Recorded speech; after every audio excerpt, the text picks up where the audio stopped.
There's a word that has followed me my whole life. A ghost in the machine.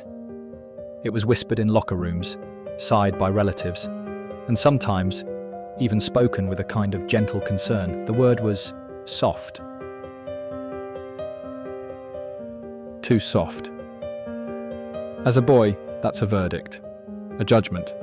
It means you are wrong. Your settings are incorrect.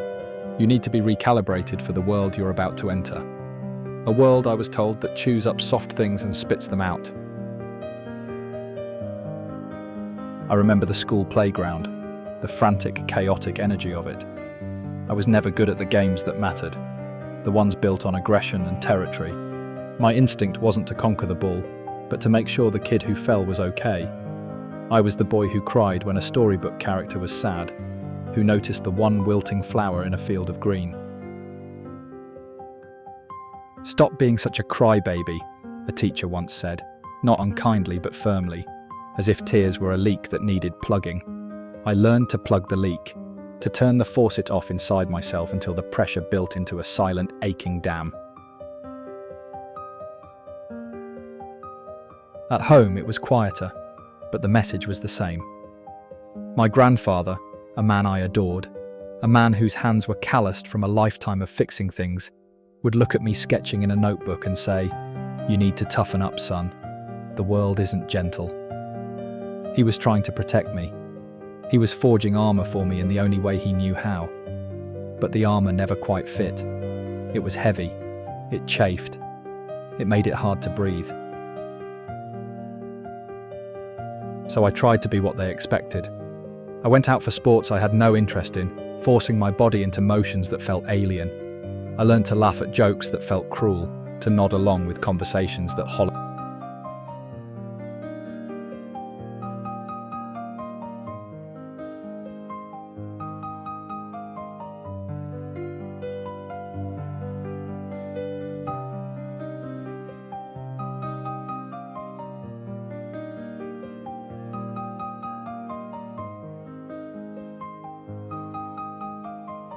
Be a man. 4 words that felt like a locked door. On the other side of that door was a version of me I was supposed to be. Someone louder, bolder, less feeling. I tried the key. I tried to perform the part.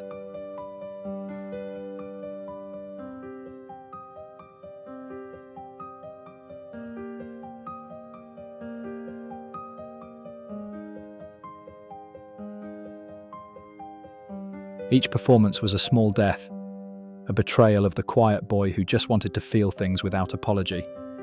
And this, I've come to realize, is a uniquely queer wound for so many of us. For boys who love other boys, the charge of being soft is often tangled up with the fear of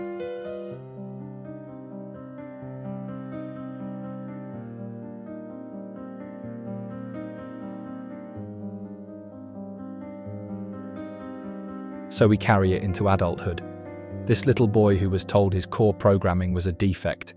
We build careers, relationships, lives, all while wrestling with the echo of that word, soft. We might overcompensate, building walls of muscle or intellect or success.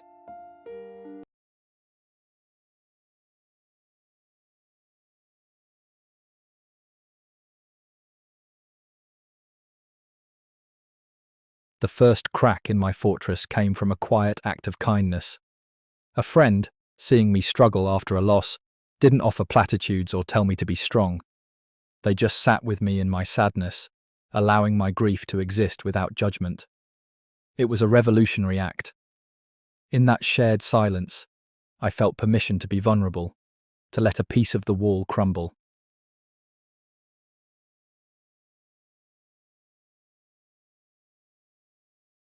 This fortress had consequences.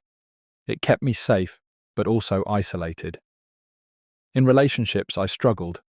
I could perform the part of an attentive partner, but true intimacy felt like a foreign language. Every attempt at closeness was a negotiation between the longing for connection and the fear that if they saw the real, soft core of me, they would confirm the old verdict. Wrong, defect. But what if the world was wrong? What if soft was never the antonym of strong? What if it was the antonym of hard, of rigid, of brittle? Softness is yielding. It's the river that carves the canyon not with force, but with persistence. Softness is empathy. It is the ability to feel with someone, not just for them. It's the foundation of connection, of art, of healing. Softness is the courage to be vulnerable in a world that demands a shield. It is the quiet strength that says, "Reclaiming my softness has been the work of a lifetime." It's about giving that little boy on the playground permission to exist, to tell him that his sensitivity was never a weakness, but a superpower he was told to hide. It's about understanding that